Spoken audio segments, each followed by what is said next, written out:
A Passion for Mushrooms by Chronological. Chapter 32. Red-handed! It was Gloin who stopped Bilbo and Thorin kissing some minutes later. Have you thought, as Miss Vision, feel like coming up for air at a time soon? You might notice that Thorin the elf and I have found you a prisoner.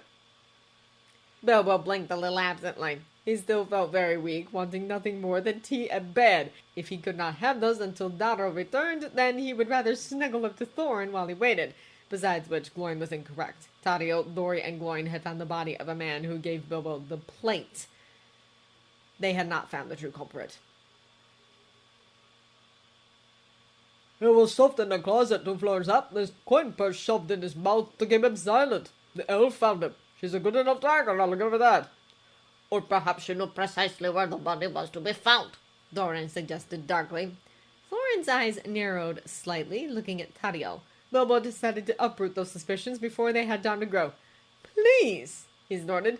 Tauriel was able to track us through woods so thick I could hardly see the path at noon. She's spent 600 years tracking quarry, a lot more difficult to find than a single man in a single house, no matter how large and lovely Bard's Hall may be. And anyway, I'd hardly call 2 hours quick. It worked. Thorin nodded, and though Doran did not concede the point, he did not try to argue further. Instead, he frowned, looking very thoughtful. You are certain this is the man? Bard asked, inspecting the body in the center of his floor. All of the reception's guests pressed back toward the walls, but none of them looked truly alarmed to see a dead body. Indeed, almost everyone in the room had seen many during the Battle of 5 Armies, which had taken place less than a year before. I know his face, Thorin said, spitting on the corpse. He is the one who poisoned my Bilbo. May he fester and rot. A quick death was better than he deserved. Bard looked tremendously relieved, which was odd. A smart man like him ought to know that it wasn't over yet. As soon as he spoke, however, Bilbo understood his feelings. Look at the piercings in his ears. He is a river pirate. Such style was never in fashion among the people of Lake Town, precisely because the river pirates favor it so. All of the members of my household are friends of mine from before we came to Dale, though such a man as this might be welcome to settle in Dale and make a life for himself away from violence. I would know if one had entered my service. I tell you again, he must have stolen this livery. Thorin nodded regally, finally accepting the explanation now that he had proof and the corpse of the one who had actually tried to kill Bilbo. If this is so, then you speak the truth when you say Dale did not participate in this plot. Perhaps, Doran said, yet I cannot help but think it is very convenient. A criminal such as this man must have been would likely hire his service out to any who could pay his price. Surely the coffers of Dale could afford to contract a man who could not be one of theirs to deflect suspicion from their client. Oh, yes, Bilbo agreed innocently. That is very wise, Doran. We must be sure to take into account that this fellow was almost certainly hired to kill me.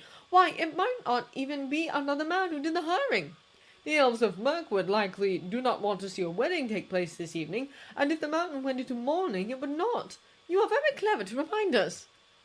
Doran's face went carefully blank, the way Thorin's face was wont to do when he was hiding something. Bilbo did not truly need the confirmation of his suspicions, but it was nice to have it. Since the king under the mountain was not a fool, he looked at Bilbo instead of Thorin. Then you do not think you were poisoned for yourself? Shrugging, Bilbo said, I do not know this man. I do not think I shortchanged him when he was buying mushrooms from me, and even if I had, it was an awful lot of effort to go to just to poison a mushroom farmer. Thorin nodded slowly. Then it is my lump that has brought you to harm once again, as it seems to be ever so. No, Thorin, no! Bilbo said quickly, forgetting all about Doran, politics, and other pointless things. Someone wanted to hurt you, perhaps, and I was there. But I am not hurt nor harm done. They intended you should die, the king said darkly. Even Gandalf, who knows the capabilities of hobbits as well as even you, was concerned at your poisoning. When you say there was no danger, you lie. Before Bilbo could object to the strength of these terms, another voice cut in. Back an example, Doran said, so that all who seek to harm what is yours know the price of failure. Oh, that got Thorin's attention all right. Let me take this corpse and stick it out upon the mountainside for vermin and carrion crows to gnaw upon, that his body might never rest safely under stone. A fitting punishment, Doran, son of Thorin. Thorin's eyes glittered, and Bilbo didn't know what he would do if the king ordered the merchant to see to the matter at once. Wait with us for the return of the culinary guild, however. I would have you stake the one who hired him at his side, letting their flesh mix in the bellies of the beasts. So that was fine. Bilbo sighed. It wasn't that Thorin was bloodthirsty, necessarily. He was simply protective. To call him overprotective would not be stretching a point. Exaggerating his discomfort with this sentence was easy enough, and no one suspected a hobbit in distress who wandered over to the sideboard in an attempt to ease a troubled heart. Bilbo poured himself a goblet of water and slipped the salt shaker into his sleeve. Thorin was at his side seconds later. I have been told if aught else was poisoned on this table, many would now be dead. Yet still I might beg you to wait until we returned to the safety of Erebor to eat. Rolling his eyes, Bilbo drank the water. He was thirsty, and his head was throbbing. You needn't worry. I won't be able to eat a bite for hours. Maybe not even until tomorrow. I shall have to secret away a slice of the wedding cake for us to share when I am feeling better. It would be tremendously bad luck not to have any. Thorin blinked. The wedding and the festivities can be postponed, indeed. The parade of arms was to begin an hour ago. My hobbit, I do not wish to shame you, but you are not well. Once we have seen to the poisoner, I would have you rest. If you do that, you give him exactly what he wants, whether or not we catch him out. The wisest course is to see Keely and Tariel safely married before anything else can go wrong, Bilbo said stubbornly. You needn't fear I shall insist on dancing at the wedding. Tucking a curl back behind Bilbo's ear, Thorin said softly, I was looking forward to dancing with you. Bilbo snorted. You have not known about this wedding long enough to be looking forward to any part of it. Anyway, you've never danced. But you love to, the king said simply. Your heart seems so free when you are prancing about upon your little hobbit feet. Your heart seems so free when you are prancing about on your light hobbit feet. Long have I imagined a day when you might accept my courtship, and how I might spin with you in those circle dances that you seem to love best. We move well together, and I am sure that I could find a way to make you laugh. I am sure you could, Bilbo agreed, smiling up at the handsome dwarf. Perhaps I might have one dance in me yet, if you will be my partner. Thorin scowled. The wedding will take place. I understand why you insist upon it, and perhaps I even agree. That shall be the whole of my concession. Ask no more of me. Once they are married, you will rest. Far too exhausted to argue, Bilbo placed a hand on his love's shoulder. All right, Thorin, if you will rest with me, I think I should want nothing more. We can dance another day. Smiling, the king would have answered. However, just then Theodwyn and Darrow returned to Bard's Hall, attracting the attention of all who waited. Bilbo hurried over to them to retrieve the powder from Darrow's offering hand. Here we are, then, he said, effectively capturing the attention of the room. Now, Thorin, if you will watch as I sprinkle a little of this powder on my hands. Oh, there it goes! As Bilbo spoke, he shook a little food coloring into his palm and watched it turn red on contact with his skin. Holding up his hands for all to see, he said, Obviously, I touched the poisoned mushrooms. Beckoning Thorin over, the hobbit poured a little salt from his shirt sleeve onto the king's hand. Inspecting the plain white pile, Thorin held up his hands to show Bard and the waiting crowd. Look, I did not touch the poison, and the grains remain white. Darrow looked more surprised than anyone at this news, but as Thorin had expected, no one was paying much attention to a culinary guild master's expression when the hands of the kings were being tested for poison. King Bard, if you will. Bard came over to Bilbo quite willingly and allowed the hobbit to pour salt over his hands. He waited for a watchful moment, and then held the little pile up for Thorin and the rest of the room to inspect. It would seem that I, too, am pure as the driven snow, the dragon slayer said with a little laugh in his voice. So it would seem, Thorin said, though he did not sound entirely convinced.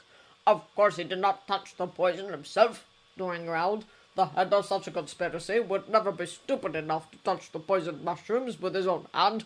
Test the members of his household next. First, let us prove that the powder truly works, Bilbo said calmly. Darrow, if you will. Darrow came forward nervously. Bilbo, I know that you touched the mushroom when I handed one of the canapes to you. I also know, and I am sure Thorin remembers, that it was you who stopped the king from eating one of the poisoned treats. You are not under suspicion. Only hold out your hands so that everyone can see how the powder works." Dara obediently held out her hands, and Bilbo poured some of the food coloring into them. Everyone watched once again as the white powder slowly turned red where it touched her skin. "Bilbo," she said again, but he hushed her. "Now, Master Doran, if you will." What? The dwarf stood stock still, staring at Bilbo with undisguised hatred.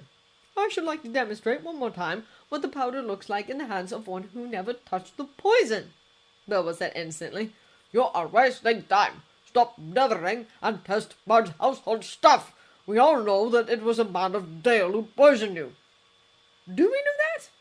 Bilbo asked, putting on a confused expression. Let him test your hands, Doran, Thorin ordered in a low voice that nevertheless went straight to the spine of everyone listening. Looking from Thorin to Bilbo, Doran nodded once in acquiescence. Sauntering over to the hobbit, he held out a hand. Then he spun his other hand around, a ceremonial axe he wore, flashing in the sunlight as it sliced toward Bilbo's neck. The hobbit was ready. Ducking the blow, he skipped backwards, drawing Sting from the sheath at his side. Of course, he didn't need to use his little blade. Thorin was there with Orcrist, standing between Bilbo and the danger, like a mithril shield. All around the room, dwarves and men drew their weapons. Even Tariel had an arrow notched on her bow. Yet she did not shoot. No one stepped forward to interfere. It was very clear that Thorin did not need help. The merchant and the king exchanged a few blows before Doran said, "It did not have to come to this." No, it did not, Thorin growled, slapping the axe away like a buzzing fly with the flat of his blade. "I know that you hated the elvish whore too. I know you would not have allowed her to marry into the line of Doran if you were not blinded by wanting to fuck that little rat. My mistake, the great failure of my duty, was not killing him months ago." Doran's head rolled across the floor, bouncing a little, until it stopped beside the body of the man who'd handed Bilbo the poisoned mushrooms. His body fell over like toppling lumber dropping at Thorin's feet. The king looked mildly surprised by this turn of events. "Brother, dear," Dis said, stepping forward, "it might have been useful to question him and find out if he was working with anyone." Frowning as though he agreed with his sister but did not want to say as much, Thorin simply grumbled. You should not have spoken of Bilbo in such language. On that point, O King under the Mountain, Bard said, putting a friendly hand on Thorin's shoulder. we are in complete agreement. I think it is clear to all that this dwarf hired this man to poison Master Baggins in an attempt to sunder relations between Erebor and other kingdoms. Yes, Bilbo agreed.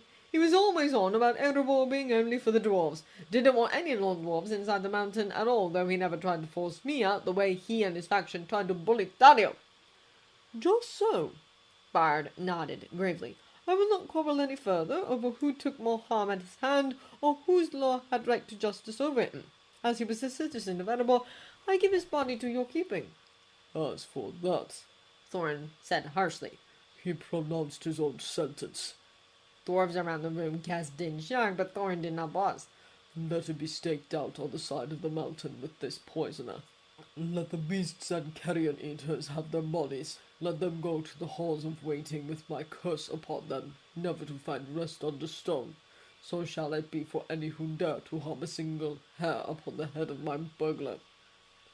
Taking Thorin by the hand, Bilbo pressed a little kiss to his beard. You are upset, he said. So am I, if it comes to that. After all, you may not know this, but for a grown hobbit to allow something like this to happen, I ought to have known. Shameful, really, not to recognize a bowler, even mixed up with trilbies as it was. And me, a mushroom seller. I ought not even be allowed to eat another mushroom for a month. Thorin's hand brushed gently against Bilbo's face. The hobbit was a little surprised to see a tear caught on the king's thumb. I know, the dwarf said just as softly. I know it shames you. You told us once, though you do not remember it. Oh! Bilbo decided not to ask if he had actually vomited when Dis struck him upon the head so long ago, or if he had only spoken of it. He did not want to know, and anyway it no longer mattered. Then you know that I am quite hurt by these events, and I do not take them lightly. Yet you would ask mercy for him. Thorn said, his eyes widening with surprise. You have cut off his head, the hobbit said simply. He is beyond mercy or punishment now. There is only honor left, and it is not his which concerns me. I think you will regret this once your blood has cooled. Closing his eyes, Thorin bent his neck, pressing their foreheads together. The raven crown of Erebor tapped softly against Bilbo's mithril flowers. For a long, peaceful moment, the hobbit and the dwarf breathed together, calming down. Then Thorin straightened his spine. Give the traitor to his family, He ordered.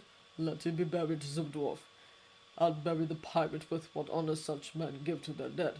They will pass now and be forgotten, and their remnants will not stain our mountainside. So it was done, as the king under the mountain ordained, but before he returned to Erebor, the king himself took Master Darrow aside to thank her for her part in unmasking the murderer. All shall remember that on this day the wisdom of the Culinary Guild prevailed, saving not only my own life, but guarding our people against his further treachery. My king, Darrow said, straightening up to her full height, I must tell you. I would ask, He continued, speaking over her, but keeping his voice pitched low for her ears only, that you tell no one of my burglar's deceit. You and I know that it was only some kind of food coloring, but his little tricks have ever been of great service to me. Loath as I am to think it, he may yet need to use this one again. Relaxing like a puppet with her strings cut, Darrow agreed at once. Of course, my king. My service and my silence have always been yours.